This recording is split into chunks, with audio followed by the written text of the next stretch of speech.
I find, though, the teacher as a facilitator really is a buzzword, or at least it's become one, even though that may have not been the intent. I'm sure you've heard that as many times as you've heard safe learning environment, or encourage your students, or they have a framework, etc., etc., etc., or differentiate, etc. Words that have well-meaning, simply used by people to sell a product or get you to buy their educational book. However, there is real meaning to the teacher as a facilitator. And I think to give this phrase meaning for you, to help you understand and to illustrate it as a concept in and of itself, I need to show you some examples from my lecture and how I engage my students in a lecture. And so for this brief moment, if I may have your participation, pretend you're my students.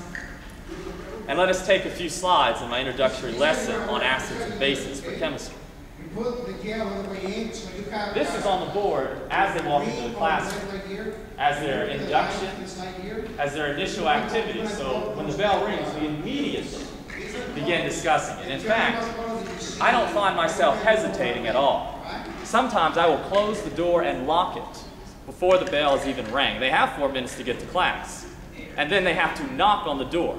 And I always let them in, but it's just that fact that the classroom is already beginning, and you may miss something. After a week or so, no one comes to class late. But what I have as this induction is I want them to name acids and bases that they've heard in their community, in their classroom, or in their local environment. So let's take a second and do so.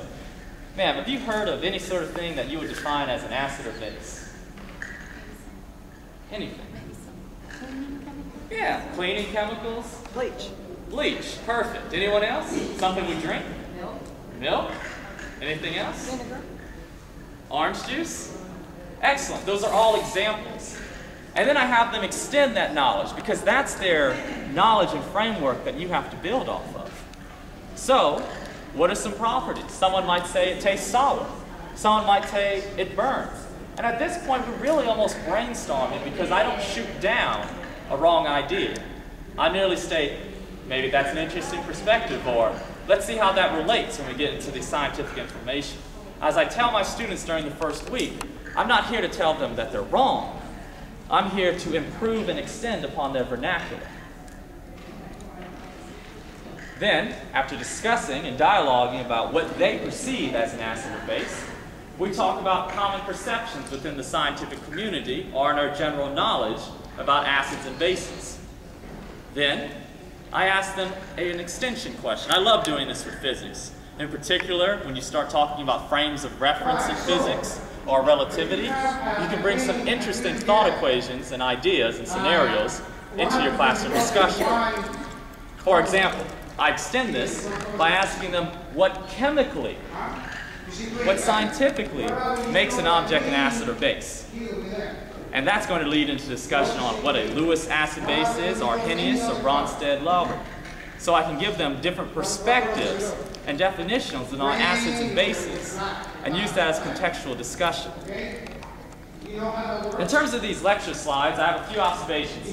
One, you have to use prior knowledge as a means to engage students. Two, that even complicated topics can, at some beginning point, which is at our responsibility as teachers to find, be related to a student's existing knowledge. They may not understand the dual nature of light as both a particle and a wave, but they can give you some things that light does, or how it interacts with objects. You can use that as a base upon which to extend. And furthermore, and this is one of the most important things I find as a science teacher, it provides you an opportunity to correct misconceptions, to extend their scientific literacy, to improve their language and vernacular. For example, one of the ones I love is an electron going around the nucleus. Does it merely orbit, like planets moving around the sun, or is it an orbital? Specific areas of probability, which is the underlying principles and for understanding of many of modern science's bonding principles, etc. In terms of weekly schedule, I keep it the same every week. Monday lecture, Tuesday lecture, Wednesday lab, Thursday we present our laboratory presentations, we do review, discussion, and then we close it off with a test on Friday. And yes, my test takes the whole class period. So let's go on to what I specifically mean. For example, my lecture guidelines. Students participate in 90-minute lectures. They're the form of a college seminar or a small discussion class. I went to a private liberal arts college for my bachelor's degree, and I loved having small classes of 30 or so people for science because of all the interesting discussions that you could do.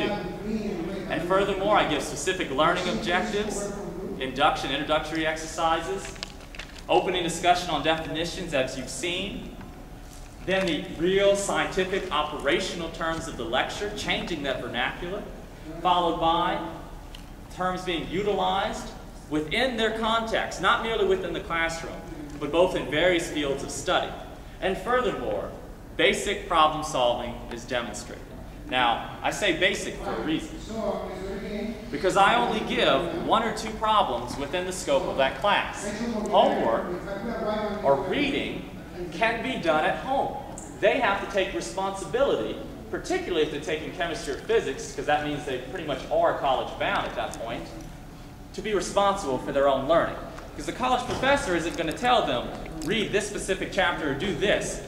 They, the student, must take responsibility for their learning, must find out what they need to do in terms of studying or outside work to get the goal that they want to get.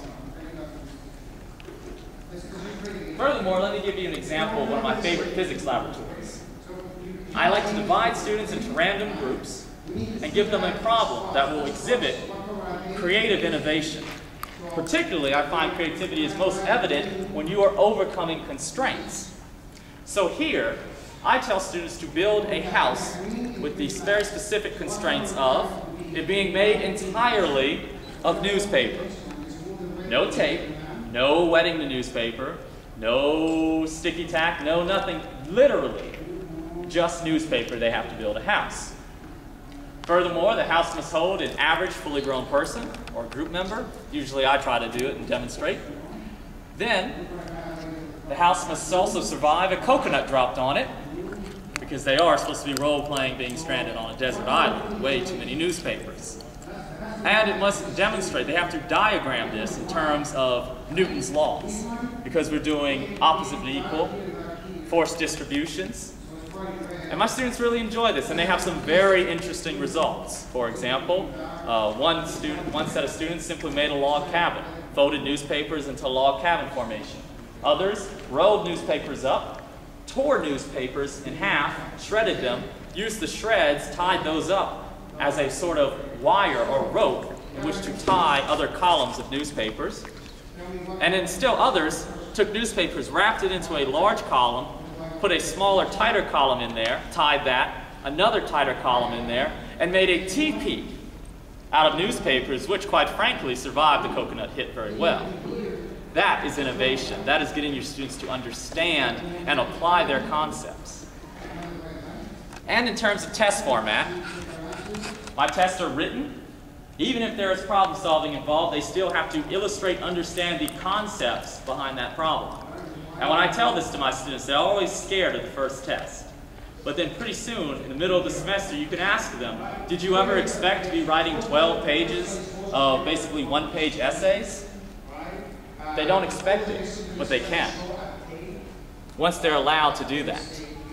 For example, one question I may give, if every force has an opposite but equal reaction, why does one object move while another stays stationary? And I tell them to use a man doing push-ups on the earth as an example. Show me why the earth doesn't move very much compared to the man, using equations, logic, and mathematics, as well as drawing. Furthermore, I relate science to society, asking them specific questions about environmental issues in their local community, as well as the impact of environmental issues such as nuclear waste disposal,